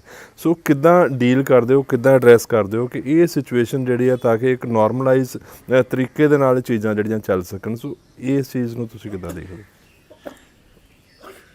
ਇਹ ਵੀ ਬੜੀ ਵੱਡੀ ਤੁਹਾਡਾ ਕੁਐਸਚਨ ਬਹੁਤ ਅੱਛਾ ਹੈ, ਮੈਂ ਕਹਿ ਸਕਦਾ। ਲੇਕਿਨ ਹੁਣ ਅਸੀਂ ਜਿਹੜੇ ਇਹਨਾਂ ਨੇ ਕੀਤੇ ਕੰਮ ਸੀਗੇ ਜੀ, ਉਹਨਾਂ ਦੇ ਪ੍ਰਤੀ ਸਰਕਾਰ ਅੱਖਾਂ ਨਹੀਂ ਮੀਟ ਸਕਦੀ ਜੀ। ਉਹਨਾਂ ਨੂੰ ਇਸ ਗੱਲ ਦਾ ਪਤਾ ਹੋਣਾ ਜ਼ਰੂਰੀ ਹੈ ਕਿ ਸਾਰੀਆਂ ਸਰਕਾਰਾਂ ਇੱਕੋ ਜਿਹੀਆਂ ਨਹੀਂ ਹੁੰਦੀਆਂ ਜੀ। ਇਹ ਅਫਸਰਾਂ ਨੂੰ ਇਹ ਮੈਸੇਜ ਨਹੀਂ ਜਾਂਦਾ ਕਿ ਤੁਹਾਨੂੰ ਆਪਣੀ ਕਾਰਜਸ਼ੈਲੀ ਜਿਹੜੀ ਪੁਰਾਣੀਆਂ ਸਰਕਾਰਾਂ ਤੁਹਾਡੇ ਕੋਲ ਕਰਾਉਂਦੀਆਂ ਰਹੀਆਂ, ਮੈਂ ਤਾਂ ਕਹਿ ਸਕਦਾ ਵੀ ਇਹਨਾਂ ਕੋਲ ਕਰਾਇਆ ਗਿਆ ਜੀ, ਉਹਦਾ ਕੰਮ ਨਹੀਂ ਚੱਲਣਾ। ਪੈਨਿਕ ਤਾਂ ਜਿਹੜਾ ਬਹੁਤ ਖਰਾਬ ਆਦਮੀ ਉਹਨੂੰ ਹੈ ਜੀ, ਜਿਹਨੇ ਕੋਈ ਘੁਟਾਲੇ ਕੀਤੇ ਆ ਉਹਨੂੰ ਹੈ। ਜਿਹੜਾ ਆਦਮੀ ਠੀਕ ਆ ਉਹਨੂੰ ਪੈਨਿਕ ਵੀ ਨਹੀਂ ਹੈ। ਤੇ ਮੈਂ ਤਾਂ ਇਹ ਸੋਚਦਾ ਵੀ ਪੈਨਿਕ ਜਿਹੜਾ ਇਹਨਾਂ ਦਾ ਹੋਣਾ, ਜਿਹੜੇ ਬਹੁਤ ਕਰਪਟ ਮਹਾ ਕਰਪਟ ਆਦਮੀ ਹੋਣਾ ਇਹਨਾਂ ਦਾ ਜ਼ਰੂਰੀ ਸੀ। ਔਰ ਵਿਜੀਲੈਂਸ ਉਸ 'ਤੇ ਅੱਛਾ ਕੰਮ ਕਰੇਗੀ। ਔਰ ਸਰਕਾਰ ਦੇ ਜਿਹੜੇ ਲੋਕਾਂ ਦੇ ਹਿੱਤ ਹੈ, ਉਹ ਖਜ਼ਾਨੇ ਦੇ ਹਿੱਤ ਹੈ, ਉਹਨਾਂ ਨੂੰ ਤਦ ਹੀ ਸੇਵ ਕੀਤਾ ਜਾ ਸਕਦਾ ਕਿ ਇਹਨਾਂ ਨੂੰ ਇਸ ਗੱਲ ਦਾ ਪਤਾ ਹੋਵੇ ਵੀ ਪੈਸਾ ਲੋਕਾਂ ਦਾ ਹੈ, ਸਾਨੂੰ ਸੇਵਾ ਲਈ ਭੇਜਿਆ ਗਿਆ। ਚਾਹੇ ਉਹ ਕੋਈ ਸਿਲੈਕਟਡ ਹੈ ਜਿਹੜਾ ਆਫਿਸਰ ਹੈ। ਇਹ ਮਾਨ ਸਾਹਿਬ ਦੀ ਕਹੀ ਗੱਲ ਹੈ, ਮੈਂ ਕਹਿ ਸਕਦਾ ਚੀਫ ਮਿਨਿਸਟਰ ਸਾਹਿਬ ਨੇ ਗੱਲ ਬੜੇ ਤਰੀਕੇ ਨੇ ਕਹੀ ਕਿ ਤੁਸੀਂ ਪੜ੍ਹ ਲਿਖ ਕੇ ਸਿਲੈਕਟਡ ਆਏ ਆ, ਜਨਤਾ ਦੀ ਸੇਵਾ ਲਈ। ਸਾਨੂੰ ਲੋਕਾਂ ਨੇ ਇਲੈਕਟ ਕਰਕੇ ਭੇਜਿਆ, ਸਾਡੀ ਜ਼ਿੰਮੇਵਾਰੀ ਹੈ। ਇੱਕ ਹੁਣ ਰਿਜੈਕਟਡ ਵੀ ਹੈ, ਬਾਹਰ ਬਹਿ ਗਏ ਜਾ ਕੇ ਜਨਤਾ ਨੇ ਰਿਜੈਕਟ ਕਰਤਾ। ਜਨਤਾ ਜਦੋਂ ਮਰਜ਼ੀ ਜਾਵੇ ਰਿਜੈਕਟ ਕਰ ਦਿੰਦੀ ਹੈ। ਸੋ ਉਹ ਇਹ ਗੱਲਾਂ ਨੂੰ ਰੱਖਦੇ ਆ, ਮੱਦੇ ਨਜ਼ਰ ਰੱਖਦੇ ਆ, ਵਿਜੀਲੈਂਸ ਦਾ ਵੀ ਚੇਤਨ ਹੋਣਾ ਬਹੁਤ ਜ਼ਰੂਰੀ ਸੀ। ਕਿਉਂਕਿ ਡਰ ਜਿਹੜਾ ਹੈ, ਕਈ ਵਾਰੀ ਲੋਕ ਖੁਦ ਇਮਾਨਦਾਰ ਨਹੀਂ ਹੁੰਦੇ, ਉਹਨਾਂ ਨੂੰ ਡਰ ਇਮਾਨਦਾਰ ਰੱਖਦਾ। ਤੋ ਇੱਥੇ ਡਰ, ਮੈਂ ਕਹਿੰਦਾ ਡਰ ਪੈਦਾ ਹੋਣਾ ਵੀ ਜ਼ਰੂਰੀ ਸੀ। ਉਹ ਡਰ ਉਹਨਾਂ ਨੂੰ ਕਿਸੇ ਪ੍ਰਤਾੜਿਤ ਨਹੀਂ ਕੀਤਾ ਜਾਂਦਾ। ਅਗਰ ਉਹਨੂੰ ਉਹਦੇ ਸਿਰਫ ਜ਼ਿੰਮੇਵਾਰ ਅਧਿਕਾਰੀ ਜਿਹੜਾ ਹੈ ਜਿਹਨੇ ਇਹਦੇ ਕੰਮ ਕੀਤੇ ਉਹਦੇ ਲਈ ਹੈ ਡਰ। ਜੀ ਸਰ, ਇਹ ਆਮ ਤੌਰ 'ਤੇ ਅਸੀਂ ਦੇਖਦੇ ਹਾਂ ਕਿ ਜਿਹੜੇ ਇਲੈਕਟਡ MLAs ਜਾਂ MPs ਹੁੰਦੇ ਆ, ਸੋ ਇਹਨਾਂ ਚੁਣੇ ਹੋਏ ਨੁਮਾਇੰਦਿਆਂ ਦੇ ਕੋਲ ਲੋਕਾਂ ਦੀਆਂ ਬੜੀਆਂ ਆਸਾਂ ਹੁੰਦੀਆਂ। ਔਰ ਕਈ ਵਾਰੀ ਅਸੀਂ ਉਹਨਾਂ ਦੇ ਘਰਾਂ ਦੇ ਬਾਹਰ, ਉਹਨਾਂ ਦੇ ਆਫਿਸ ਦੇ ਬਾਹਰ ਤਾਂਤਾ ਦੇਖਦੇ ਹਾਂ ਲੋਕਾਂ ਦਾ ਲੱਗਿਆ ਹੁੰਦਾ। ਔਰ MLAs ਦੇ ਉੱਤੇ ਬਹੁਤ ਜ਼ਿਆਦਾ ਪ੍ਰੈਸ਼ਰ ਹੁੰਦਾ ਕਈ ਵਾਰੀ ਜਾਇਜ਼ ਨਜਾਇਜ਼ ਕੰਮ ਕਰਾਉਣ ਦਾ। ਸੋ ਇਹ ਸਰਕਾਰ ਇਸ ਚੀਜ਼ ਨੂੰ ਕਿੱਦਾਂ ਡੀਲ ਕਰਦੀ? ਕਿਉਂਕਿ ਤੁਹਾਡੇ ਕੋਲ ਬਹੁਤ ਸਾਰੇ ਲੋਕ ਆਉਂਦੇ ਹੋਣਗੇ ਆਪਣੀ ਕੋਈ ਟਰਾਂਸਫਰ ਨੂੰ ਲੈ ਕੇ ਜਾਂ ਕੋਈ ਹੋਰ ਕੰਮ ਨੂੰ ਲੈ ਕੇ। ਸੋ ਕਿੱਦਾਂ ਇਸ ਚੀਜ਼ ਨੂੰ ਤੁਸੀਂ ਕਿੱਦਾਂ ਡੀਲ ਕਰ ਰਹੇ ਹੋ? ਦੇਖੋ, ਬਿਲਕੁਲ ਠੀਕ ਗੱਲ ਹੈ। ਤੁਹਾਨੂੰ ਜਿਹੜਾ ਤੁਹਾਡਾ ਵੋਟਰ ਉਹ ਸਪੋਰਟਰ ਹੁੰਦਾ ਨਾ ਜੀ, ਉਹਨੂੰ ਬੜੀਆਂ ਆਸਾਂ ਹੁੰਦੀਆਂ। ਔਰ ਕਿਉਂਕਿ ਰਾਜਨੀਤੀ ਇੱਦਾਂ ਹੀ ਚੱਲਦੀ ਆ ਰਹੀ ਸੀ, ਲੋਕ ਐਕਚੁਅਲੀ ਬਹੁਤ ਸਾਰੇ ਤਾਂ ਸਪੋਰਟਰ ਇਸ ਟਾਈਪ ਨਾਲ ਤੁਹਾਡੇ ਨਾਲ ਆਉਂਦੇ ਆ। ਉਹਨਾਂ ਨੂੰ ਇਹ ਆਸ ਹੁੰਦੀ ਹੈ ਕਿ ਅਸੀਂ ਜੋ ਕੰਮ ਕਵਾਂਗੇ ਉਹ MLA ਸਾਡਾ ਕਰੇਗਾ। ਔਰ ਦੇਖੋ, ਗੱਲ ਅਸੀਂ ਵੀ ਕਰ ਦਿੰਦੇ ਹਾਂ ਕੋਈ ਵੀ, ਲੇਕਿਨ ਇੱਕ MLA ਦਾ 2 ਲੱਖ ਆਦਮੀ ਨੂੰ ਡੀਲ ਕਰਨਾ ਜੀ ਜਾਂ 4 ਲੱਖ ਨੂੰ, ਬਹੁਤ ਪ੍ਰੈਸ਼ਰ ਹੁੰਦਾ ਇਸ ਚੀਜ਼ ਦਾ। ਇੱਕ MP ਦਾ 8 ਲੱਖ ਆਦਮੀ ਨੂੰ ਡੀਲ ਕਰਨਾ ਬੜੀ ਵੱਡੀ ਗੱਲ ਹੁੰਦੀ ਜੀ। ਤੁਸੀਂ ਟੈਲੀਫੋਨ ਦੀ ਗੱਲ ਕਰ ਲਈਏ, ਹੁਣ ਮੇਰੇ ਟੈਲੀਫੋਨ ਬਾਈ ਚਾਂਸ ਅੰਦਰ ਪਏ ਆ ਤੇ ਲੋਕਾਂ ਜਿਹਦਾ ਟੈਲੀਫੋਨ ਰਹਿ ਗਿਆ ਉਹਨੇ ਕਹਿਣਾ ਮੇਰਾ ਟੈਲੀਫੋਨ ਨਹੀਂ ਚੱਕਿਆ, ਪਰ ਮੇਰੀ ਮਜਬੂਰੀ ਹੈ, ਜਾਂ ਤਾਂ ਮੇਰੇ ਨਾਲ ਕੋਈ ਅਟੈਂਡੈਂਟ ਹਰ ਵੇਲੇ ਰਹੇਗਾ, ਉਹ ਚੱਕ ਲਏਗਾ, ਠੀਕ ਹੈ, ਕੋਸ਼ਿਸ਼ ਕਰਦਾ ਹਰੇਕ ਆਦਮੀ। ਸੋ ਜਿੱਥੇ ਲੋਕਾਂ ਦੇ ਕੰਮ ਦਾ ਪ੍ਰੈਸ਼ਰ ਆ, ਜਾਇਜ਼ ਦਾ ਆ, ਜਾਇਜ਼ ਰਹਿੰਦਾ ਨਹੀਂ ਜੀ। ਨਜਾਇਜ਼ ਦੇ ਵਿੱਚ ਅੱਜ ਇਹ ਸਰਕਾਰ ਜਿਹੜੀ ਹੈ ਆਪਣੇ ਵਲੰਟੀਅਰਸ ਨੂੰ, ਆਪਣੇ ਹਰੇਕ ਆਮ ਆਦਮੀ ਪਾਰਟੀ ਦੇ ਕਾਰਿਆਕਰਤਾ ਨੂੰ, ਆਪਣੇ ਹਰੇਕ ਲੀਡਰ ਨੂੰ ਇਹ ਗੱਲ ਕਹੀ ਗਈ ਹੈ ਵੀ ਇਮਾਨਦਾਰੀ ਨਾਲ ਕੰਮ ਕਰਨਾ, ਕਿਸੇ ਗਲਤ ਅਨਸਰ ਦੀ ਅਸੀਂ ਸਪੋਰਟ ਨਹੀਂ ਕਰਨੀ ਜੀ। ਚਾਹੇ ਉਹ ਦੇਖੋ ਟਰਾਂਸਫਰ ਦੀ ਗੱਲ ਇਹ ਹੁੰਦੀ ਹੈ, ਜਿਹੜੀ ਜੈਨੂਇਨ ਟਰਾਂਸਫਰ ਹੈ ਉਹਨੂੰ ਕੀਤਾ ਜਾ ਸਕਦਾ, ਲੇਕਿਨ ਜਿਹੜੀ ਟਰਾਂਸਫਰ ਸਿਰਫ ਇਸ ਕਰਕੇ ਜਿੱਦ ਕਰਕੇ ਕਰਾਈ ਜਾਣੀ ਕਿਉਂਕਿ ਡਿਪਾਰਟਮੈਂਟਾਂ ਦਾ ਕੰਮ ਵੀ ਚੱਲਣਾ ਉਹ ਬੜਾ ਜ਼ਰੂਰੀ ਹੈ। ਲੇਕਿਨ ਮੈਂ ਕਹਾਂ ਨਹੀਂ ਜੀ ਮੈਂ ਤਾਂ ਟਰਾਂਸਫਰ ਆਪਣੇ ਹਿੱਤ ਲਈ ਕਰਾਣੀ ਹੈ। ਉਹਦੇ ਲਈ ਇੱਥੋਂ ਤੋਂ ਇੱਕ ਮੈਸੇਜ ਇਹ ਹੈਗਾ ਵੀ ਸਾਨੂੰ ਵੀ ਟਰਾਂਸਫਰ ਕਰਾਉਣ ਵਾਲਿਆਂ ਨੂੰ ਵੀ ਸੋਚਣਾ ਚਾਹੀਦਾ। ਸੋ ਇਹ ਬੜਾ ਅੱਛਾ ਤੁਹਾਡਾ ਕੁਐਸਚਨ ਸੀ। ਔਰ ਮੇਰੇ ਕੋਲ ਕਿਉਂਕਿ ਡਿਪਾਰਟਮੈਂਟ 3-4 ਸੀਗੇ, water resources, revenue, water supply ਔਰ ਨੈਚੁਰਲ ਡਿਜ਼ਾਸਟਰ, ਇਹ ਸਾਰੇ ਡਿਪਾਰਟਮੈਂਟ ਸੀਗੇ। ਔਰ ਜਿੱਦਾਂ ਵਾਟਰ ਰਿਸੋਰਸਿਸ ਦੀ ਤੁਸੀਂ ਕੀਤੀ ਸੀ ਗੱਲ ਪਹਿਲਾਂ, ਜੀ ਵਾਟਰ ਰਿਸੋਰਸਿਸ ਦੇ ਵਿੱਚ ਕਿਉਂਕਿ ਅਸੀਂ ਸੋਚ ਸਕਦੇ ਹਾਂ ਨਹਿਰਾਂ ਇੱਕ ਅੱਜ ਲਾਈਫ ਲਾਈਨ ਹੈ ਐਗਰੀਕਲਚਰ ਦੀ, ਜੀ ਔਰ ਵਾਟਰ ਸਪਲਾਈ ਪੀਣ ਵਾਲਾ ਪਾਣੀ ਜਿਹੜਾ ਆ ਉਹ ਸਾਡੀ ਜ਼ਿੰਦਗੀ ਆ। ਦੋਨੋਂ ਡਿਪਾਰਟਮੈਂਟਾਂ ਦੇ ਵਿੱਚ ਜਦੋਂ ਮੇਰੇ ਕੋਲ ਆਇਆ ਤੇ ਮੈਂ ਤਕਰੀਬਨ ਇੱਕ ਮੈਂ ਕਹਿ ਸਕਦਾ ਕਿ ਨਹਿਰ ਟੁੱਟ ਗਈ ਜੀ ਅੱਜ, ਕਿਉਂਕਿ ਨਹਿਰਾਂ ਬੜੇ ਪੁਰਾਣੀਆਂ ਖਸਤਾ ਹਾਲਤ ਦੇ ਵਿੱਚ ਬਹੁਤ ਸਾਰੀਆਂ, ਉਹਨਾਂ ਨੂੰ ਇੱਕਦਮ ਨਾ ਤਾਂ ਰਿਪੇਅਰ ਕੀਤਾ ਜਾ ਸਕਦਾ, ਨਾ ਉਹਦੇ ਲਈ ਇੱਕ ਵੱਡੇ ਪ੍ਰੋਜੈਕਟ ਲਿਆਉਣ ਦੀ ਲੋੜ ਪੈਂਦੀ ਹੈ। ਲੇਕਿਨ ਟੁੱਟਣ ਤੋਂ ਨਾਲ ਹੀ ਮੈਂ ਉੱਥੇ ਮੌਕੇ ਦੇ ਉੱਤੇ ਗਿਆ, ਉੱਥੇ ਹਜ਼ਾਰਾਂ ਜਥੇਬੰਦੀਆਂ ਦੇ ਕਿਸਾਨ ਖੜੇ ਸੀਗੇ। ਲੇਕਿਨ ਤਕਰੀਬਨ ਮੈਂ ਕਹਿ ਸਕਦਾ ਮੈਂ ਉਸ ਵੇਲੇ ਸਾਰਾ ਮੁਕਤਸਰ ਸਾਹਿਬ, ਫਿਰੋਜ਼ਪੁਰ, ਛਾਣੀ, ਕਸੂਰ, ਜਿੱਥੋਂ ਗੰਦਾ ਪਾਣੀ ਪਾਕਿਸਤਾਨ ਦਾ ਰਲਦਾ, ਉਹਨੂੰ ਉਸ ਟੀਚੇ 'ਚ ਲਿਆਂਦਾ ਗਿਆ, ਮੈਨੂੰ ਠੀਕ ਕਰਾਂਗੇ। ਉਸ ਤੋਂ ਬਾਅਦ ਜਲਾਲਾਬਾਦ, ਫਜ਼ਿਲਕਾ, ਕਈ ਜਗ੍ਹਾ 'ਤੇ ਉਹਨਾਂ ਦੀਆਂ ਨਹਿਰਾਂ ਦੇ ਛੋਟੀਆਂ ਟੇਲਾਂ ਜਿਹਨਾਂ ਨੂੰ ਆਪਾਂ ਕਹਿੰਦੇ ਆ, 30 ਸਾਲ ਬਾਅਦ ਔਰ 50 ਸਾਲ ਬਾਅਦ ਪਾਣੀ ਪਹੁੰਚਿਆ। ਜੀ ਉਹ ਇੱਕ ਅੱਛੀ ਕੋਸ਼ਿਸ਼ ਦੀ ਸ਼ੁਰੂਆਤ ਸੀ। ਇੱਦਾਂ ਹੀ ਵਾਟਰ ਸਪਲਾਈ ਦਾ ਜਿਹੜਾ ਟੀਚਾ ਹੈ ਮੁੱਖ ਮੰਤਰੀ ਜੀ ਨੇ ਬੜਾ ਕਲੀਅਰ ਕੀਤਾ ਆ, ਭਗਵੰਤ ਮਾਨ ਜੀ ਨੇ, ਵੀ ਅੱਛਾ ਪੀਣ ਵਾਲਾ ਪਾਣੀ ਜਿਹੜਾ ਹੈ ਲੋਕਾਂ ਨੂੰ ਮੁਹੱਈਆ ਕਰਾਉਣਾ, ਜਿੱਦਾਂ ਦਿੱਲੀ ਦੇ ਵਿੱਚ ਆਮ ਆਦਮੀ ਦੀ ਸਰਕਾਰ ਨੇ, ਅਰਵਿੰਦ ਕੇਜਰੀਵਾਲ ਜੀ ਦੀ ਸਰਕਾਰ ਨੇ ਕਰਾਇਆ, ਇੱਥੇ ਹਰੇਕ ਨੂੰ ਉਹਦੇ ਲਈ ਵੀ ਅਸੀਂ ਇੱਕ ਵੱਡਾ ਟੀਚਾ ਲੈ ਕੇ ਚੱਲੇ ਹਾਂ ਔਰ ਜਲਦ ਅਸੀਂ ਸੋਚਦੇ ਹਾਂ ਕਾਫੀ ਹੱਦ ਤੱਕ ਉਹਨੂੰ ਵੀ ਕਵਰ ਕਰਾਂਗੇ ਔਰ ਅੱਛੇ ਜਿਹੜੇ ਪ੍ਰੋਜੈਕਟ ਜਿਹੜੇ ਆ ਉਹਨਾਂ ਨੂੰ ਜਲਦੀ ਕੰਪਲੀਸ਼ਨ ਤੇ ਲਿਆਂਦਾ ਜਾਏਗਾ।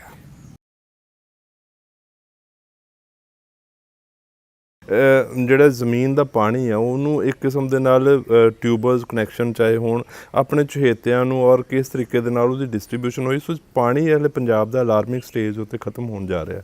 ਸੋ ਇਹਦੇ ਵਾਸਤੇ ਵੀ ਸਰਕਾਰ ਕੁਝ ਸੰਜੀਦਾ ਆ, ਕੀ ਖਾਸ ਪਹਿਲ ਕਦਮੀਆਂ ਤੁਸੀਂ ਸੋਚ ਰਹੇ ਹੋ ਕਿ ਅਸੀਂ ਪਾਣੀ ਨੂੰ ਬਚਾ ਸਕੀਏ, এনवायरमेंट ਨੂੰ ਬਚਾ ਸਕੀਏ? ਇੱਕ ਬਹੁਤ ਵੱਡਾ ਜਿਹੜਾ ਪਹਿਲ ਕਦਮ ਸੀਗਾ ਮੁੱਖ ਮੰਤਰੀ ਜੀ ਨੇ, ਇੱਕ ਨਾ ਇਸ਼ਾਰਾ ਹੁੰਦਾ ਜੀ, ਇਸ਼ਾਰੇ ਦੇ ਨਾਲ ਕਈ ਚੀਜ਼ਾਂ ਠੀਕ ਹੋ ਜਾਂਦੀਆਂ ਅੱਗੇ ਜਾ ਕੇ। ਮਾਨਯੋਗ ਭਗਵੰਤ ਮਾਨ ਜੀ ਨੇ ਜਿਹੜਾ ਵੱਡਾ ਕੈਬਨਿਟ 'ਚ ਫੈਸਲਾ ਲਿਆ ਸੀ ਬਹਿ ਕੇ, ਚੀਫ ਮਿਨਿਸਟਰ ਸਾਹਿਬ ਨੇ, ਵੀ ਆਪਾਂ ਝੋਨੇ ਦੀ ਗੱਲ ਕਰੀਏ ਜੀ, ਲੋਕਾਂ ਨੂੰ ਕਿਹਾ ਵੀ ਝੋਨਾ ਇੱਦਾਂ ਲਾਵਾਂਗੇ ਤਾਂ ਸਾਡਾ 30% ਪਾਣੀ ਸੇਵ ਹੁੰਦਾ ਜੀ, ਔਰ ਤੁਸੀਂ ਉਹ 'ਚ ਬੜੇ ਅੱਛੇ ਰਿਜ਼ਲਟ ਆਏ ਆ। ਇੱਕ ਅੱਛੀ ਸ਼ੁਰੂਆਤ ਸੀ ਇਸ ਕੰਮ ਦੇ ਲਈ ਜੀ। ਔਰ ਗਰਾਊਂਡ ਵਾਟਰ ਜਿਹੜਾ ਸਾਡਾ ਬਿਲਕੁਲ ਖਤਮ ਹੁੰਦਾ ਜਾ ਰਿਹਾ, ਜੀ, ਉਹਦੇ ਲਈ ਸਰਫੇਸ ਵਾਟਰ ਨੂੰ ਵੱਧ ਤੋਂ ਵੱਧ ਐਗਰੀਕਲਚਰ ਲਈ ਵੀ ਯੂਜ਼ ਕਰਨਾ ਔਰ ਪੀਣ ਲਈ ਵੀ ਯੂਜ਼ ਕਰਨਾ, ਦੋਨੋਂ ਚੀਜ਼ਾਂ ਲਈ ਬੜਾ ਜ਼ਰੂਰੀ ਹੈ। ਪੀਣ ਲਈ ਪਾਣੀ ਜਿਹੜਾ ਹੈ ਫਰਜ਼ ਕਰ ਲਓ 100 ਦੇ ਵਿੱਚੋਂ 5% ਯੂਜ਼ ਹੁੰਦਾ ਜਾਂ 10% ਯੂਜ਼ ਹੁੰਦਾ, ਔਰ ਐਗਰੀਕਲਚਰ ਲਈ ਬਹੁਤ ਵੱਡਾ ਯੂਜ਼ ਹੁੰਦਾ। ਉਹਨੂੰ ਵੱਧ ਤੋਂ ਵੱਧ ਜਿਹੜਾ ਪਾਣੀ ਨਹਿਰਾਂ ਰਾਹੀਂ, ਤਾਂ ਕਿ ਘੱਟ ਤੋਂ ਘੱਟ ਟਿਊਬਵੈੱਲ ਚੱਲਣ, ਇਹ ਇੱਕ ਸਰਕਾਰ ਟੀਚਾ ਲੈ ਕੇ ਜਲਦੀ ਚੱਲੇਗੀ ਔਰ ਉਹਨੂੰ ਕੰਪਲੀਟ ਕਰਨ ਦੀ ਕੋਸ਼ਿਸ਼ ਕਰੇਗੀ। ਆਉਣ ਵਾਲੀਆਂ ਜਨਰੇਸ਼ਨਾਂ ਨੂੰ ਅਸੀਂ ਪਾਣੀ ਜਿਹੜਾ ਹੈ ਬਹੁਤ ਵੱਡੀ ਨਿਆਮਤ ਹੋਣੀ, ਪਾਣੀ ਤੋਂ ਬਿਨਾਂ ਦੇਖੋ ਜਿੰਨੀਆਂ ਵੀ ਸੱਭਿਅਤਾ ਫਲੀਆਂ ਫੁੱਲੀਆਂ ਪਾਣੀ ਕਰਕੇ ਫੁੱਲੀਆਂ, ਜੀ। ਸੋ ਉਹਨੂੰ ਸੇਵ ਕਰਨਾ ਗਰਾਊਂਡ ਵਾਟਰ ਨੂੰ ਪੰਜਾਬ ਦੇ ਲਈ ਬਹੁਤ ਜ਼ਰੂਰੀ ਹੈ। ਰੈੱਡ ਵਾਰਨਿੰਗ ਸੀਗੀ ਪੰਜਾਬ ਦੇ ਲਈ ਔਰ ਜਲਦ ਸਰਕਾਰ ਉਹਨੂੰ ਵੀ ਕਵਰ ਕਰਨ ਦੀ ਕੋਸ਼ਿਸ਼ ਕਰੇਗੀ। ਸਾਡੇ ਦਰਸ਼ਕਾਂ ਨੂੰ ਕੀ ਮੈਸੇਜ ਦੇਣਾ ਚਾਹੋਗੇ ਤਾਂ ਕਿ ਅਸੀਂ ਪੰਜਾਬ ਨੂੰ ਹੋਰ ਬਿਹਤਰ ਔਰ ਹੋਰ ਜ਼ਿਆਦਾ ਪਾਰਦਰਸ਼ੀ ਸਰਕਾਰ ਜਿਹੜੀ ਉਹ ਦੇ ਸਕੀਏ? ਦੇਖੋ, ਪੰਜਾਬ ਦੇ ਲੋਕਾਂ ਨੇ ਬੜੀ ਆਸ ਔਰ ਵਿਸ਼ਵਾਸ ਦੇ ਨਾਲ ਆਮ ਆਦਮੀ ਪਾਰਟੀ ਦੀ ਸਰਕਾਰ ਮਾਨਯੋਗ ਮੁੱਖ ਮੰਤਰੀ ਭਗਵੰਤ ਮਾਨ ਜੀ ਦੀ ਰਹਿਨੁਮਾਈ 'ਚ ਲੈ ਕੇ ਆਂਦੀ ਹੈ। ਲੋਕਪ੍ਰਿਯ ਨੇਤਾ, ਇਮਾਨਦਾਰ, ਕਰਮਠ, ਬਹੁਤ ਕਰਮਠ ਨੇਤਾ ਹੈ ਔਰ ਟਾਈਮ ਚਾਹੀਦਾ। ਮੈਂ ਲੋਕਾਂ ਨੂੰ ਮੈਸੇਜ ਦੇਣਾ ਚਾਹੁੰਦਾ, ਓਵਰ ਐਕਸਪੈਕਟੇਸ਼ਨਸ ਹੁੰਦੀਆਂ ਕਈ ਵਾਰੀ ਸਰਕਾਰਾਂ ਕੋਲ ਜੀ, ਲੇਕਿਨ ਸਰਕਾਰ ਨੇ ਜਿਹੜੇ ਵਾਅਦੇ ਕੀਤੇ ਉਹਨਾਂ ਨੂੰ ਪੂਰਾ ਕਰਨਾ ਉਹਦੀ ਜ਼ਿੰਮੇਵਾਰੀ ਹੋ ਜਾਂਦੀ ਹੈ। ਵਾਅਦਾ ਝੂਠਾ ਨਹੀਂ ਪੈਣਾ ਚਾਹੀਦਾ ਔਰ ਸਰਕਾਰ ਉਹਲੇ ਦਿਨ ਰਾਤ ਕੰਮ ਕਰੇਗੀ। ਲੋਕਾਂ ਨੂੰ ਬਿਲਕੁਲ ਫੇਅਰਲੈਸ, ਕੋਈ ਕਿਸੇ ਦਾ ਡਰ ਨਾ ਹੋਵੇ, ਜੀ, ਇੱਦਾਂ ਦਾ ਸ਼ਾਸਨ ਦੇਣ ਦੀ ਕੋਸ਼ਿਸ਼ ਕਰ ਰਹੀ ਹੈ। ਗੈਂਗਸਟਰਾਂ ਦੇ ਰਾਜ ਨੂੰ ਖਤਮ ਕਰਨ ਦੀ ਕੋਸ਼ਿਸ਼ ਕੀਤੀ ਗਈ ਹੈ। ਜੇਲ੍ਹਾਂ 'ਚ ਧਮਕੀਆਂ ਨੂੰ ਬੰਦ ਕਰਨ ਦੀ ਕੋਸ਼ਿਸ਼ ਕੀਤੀ ਜਾ ਰਹੀ ਹੈ ਔਰ ਹਰੇਕ ਆਦਮੀ ਨੂੰ, ਸਭ ਤੋਂ ਨਿਚਲੇ ਤਬਕੇ ਦੇ ਆਦਮੀ ਤੋਂ ਲੈ ਕੇ ਜਿਹੜਾ ਇੱਕ ਅੱਛਾ ਕਾਰੋਬਾਰੀ ਹੈ, ਉਹਨੂੰ ਇਹ ਗੱਲ ਦਾ ਸਰਕਾਰ 'ਤੇ ਯਕੀਨ ਹੋ ਗਿਆ ਆਉਣ ਵਾਲੇ ਟਾਈਮ ਨੂੰ ਵੀ ਸਰਕਾਰ ਹਰੇਕ ਚੀਜ਼ ਨੂੰ ਡਿਵੈਲਪਮੈਂਟ ਕਰਨ ਦੀ ਕੋਸ਼ਿਸ਼ ਕਰੇਗੀ। ਚਾਹੇ ਉਹ ਐਗਰੀਕਲਚਰ ਸੈਕਟਰ ਹੈ, ਉਹਨੂੰ ਐਗਰੀਕਲਚਰ ਬੇਸ ਦੇ ਉੱਤੇ, ਜੇ ਉਹ ਬਿਜ਼ਨਸ ਸੈਕਟਰ ਹੈ ਤੇ ਉਹਨਾਂ ਲਈ ਵੀ ਬਹੁਤ ਅੱਛੀਆਂ ਸਕੀਮਾਂ ਲੈ ਕੇ ਆਏਗੀ। ਔਰ ਲੋਕ ਜਿਹੜੇ ਆ ਉਹਨਾਂ ਕੋਲ ਸਾਰੀ ਇੱਕ ਐਕਸਪੈਕਟੇਸ਼ਨਸ ਹੈ ਕਿ ਸਰਕਾਰ ਦਾ ਹਰੇਕ ਤਰ੍ਹਾਂ ਨਾਲ ਸਾਥ ਦੇਣ। ਅਗਰ ਕੋਈ ਅਧਿਕਾਰੀ ਤੰਗ ਕਰਦਾ ਤੇ ਉਹਦੀ ਸੂਚਨਾ ਦੇਣ, ਉਸ ਡਿਪਾਰਟਮੈਂਟ ਦੇ ਸੰਬੰਧਿਤ ਮੰਤਰੀ ਤੱਕ ਪਹੁੰਚਾਉਣ ਦੀ ਕੋਸ਼ਿਸ਼ ਕਰਨ। ਔਰ ਦੂਜੀ ਗੱਲ ਹੈ ਵੀ ਖੁਦ ਅਸੀਂ ਅੱਗੇ ਆ ਕੇ, ਜਿੱਦਾਂ ਹੁਣ ਆਪਾਂ ਇੱਕ ਸਫਾਈ ਦੀ ਗੱਲ ਕਰਦੇ ਹਾਂ, ਸਫਾਈ ਸਾਡੇ ਘਰ ਤੋਂ ਸ਼ੁਰੂ ਹੁੰਦੀ ਹੈ। ਅੱਜ ਪਲਾਸਟਿਕ ਬੈਨ ਹੋ ਗਿਆ, ਸਾਨੂੰ ਉਹਦਾ ਸਾਥ ਦੇਣਾ ਚਾਹੀਦਾ। ਸਾਨੂੰ ਖੁਦ ਆਪਣਾ, ਮੈਂ ਇੱਕ ਮਤਲਬ ਐਗਜ਼ਾਮਪਲ ਦੇਣਾ, ਸਫਾਈ ਸਾਡੀ ਉੱਥੋਂ ਸ਼ੁਰੂ ਹੋ ਜਾਣੀ ਹੈ, ਕਿਉਂਕਿ ਅੱਜ ਮੈਕਸਿਮਮ ਸਮੱਸਿਆ ਜਿਹੜੀ ਹੈ ਪਲਾਸਟਿਕ ਔਰ ਜਿਹੜਾ ਡਿਸਪੋਜ਼ੇਬਲ ਜਿੰਨੀ ਚੀਜ਼ ਆ ਛੱਡ ਦਿੰਦੇ ਆ ਜਿੱਥੇ ਵੀ ਹੈਗੀ ਹੈ ਉਹਦੇ ਨਾਲ ਆ ਰਹੀ ਹੈ। ਇੱਕ ਵੱਡਾ ਮੈਸੇਜ ਹੋਣਾ ਜੀ, ਵੱਡੀ ਸ਼ੁਰੂਆਤ ਹੋ ਜਾਂਦੀ ਉਸ ਦਿਨ ਤੋਂ। ਸੋ ਇੱਦਾਂ ਹਰੇਕ ਨਾ, ਜੇ ਅਸੀਂ ਇਮਾਨਦਾਰ ਸਰਕਾਰ ਚਾਹੁੰਦੇ ਹਾਂ ਤਾਂ ਸਾਨੂੰ ਖੁਦ ਵੀ ਇਮਾਨਦਾਰ ਹੋਣਾ ਪੈਣਾ। ਸਾਨੂੰ ਆਪਣਾ ਟੈਕਸ GST ਪੂਰਾ ਪੇ ਕਰਨਾ ਚਾਹੀਦਾ। ਜੀ। ਇਹ ਸਾਡੇ ਮੈਸੇਜ ਹੈ ਸਮਾਜ ਦੇ ਲਈ। ਸਾਨੂੰ ਸਰਕਾਰ ਦੇ ਨਾਲ ਜਿੱਥੇ ਸਪੋਰਟ ਕਰ ਰਹੀ ਹੈ, ਸਰਕਾਰ ਦੇ ਨਾਲ ਸਹਿਯੋਗੀ ਹੋਣਾ ਚਾਹੀਦਾ।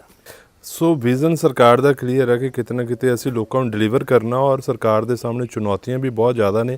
ਉਹਦੇ ਵਾਸਤੇ ਸਰਕਾਰ ਪੂਰੀ ਤਤਪਰ ਹੈ ਔਰ ਪੂਰੇ ਆਫਿਸਰਸ ਹੀ ਇਹਨਾਂ ਨੇ ਆਪਣੀ ਟੀਮ ਤਿਆਰ ਕਰ ਲਈ ਹੈ ਕਿ ਕਿਸ ਤਰੀਕੇ ਦੇ ਨਾਲ ਇਹ ਸਾਰੀਆਂ ਚੀਜ਼ਾਂ ਮਟੀਰੀਅਲਾਈਜ਼ ਕਰਨੀਆਂ। ਸੋ ਆਉਣ ਵਾਲੇ ਸਮੇਂ ਦੇ ਵਿੱਚ ਅਸੀਂ ਫਿਰ ਮੰਤਰੀ ਦੇ ਨਾਲ ਦੁਬਾਰਾ ਰੂਬਰੂ ਹੋਵਾਂਗੇ ਔਰ ਜਾਣਾਂਗੇ ਕਿ ਕਿਸ ਲੈਵਲ ਦੇ ਉੱਤੇ ਇਹ ਜਿਹੜੀ ਪ੍ਰੋਗਰੈਸ ਹੈ ਉਹ ਚੱਲ ਰਹੀ ਹੈ। ਸਾਡੇ ਨਾਲ ਗੱਲਬਾਤ ਕਰਨ ਲਈ ਬਹੁਤ ਬਹੁਤ ਸ਼ੁਕਰੀਆ। ਧੰਨਵਾਦ ਹੈ ਤੁਹਾਡਾ ਸੰਜੀਵ ਜੀ। ਮੈਂ ਜਲੰਧਰ ਦੂਰਦਰਸ਼ਨ ਦਾ ਬਹੁਤ ਬਹੁਤ ਸ਼ੁਕਰੀਆ ਅਦਾ ਕਰਦਾ। Thank you. ਔਰ ਸਾਰੇ ਵਿਊਵਰਸ ਨੂੰ ਵੀ ਕਹਿਣਾ ਚਾਹੁੰਦਾ ਵੀ ਜ਼ਰੂਰ ਇਸ ਸ਼ੋਅ ਨੂੰ ਦੇਖਣ। Thank you sir.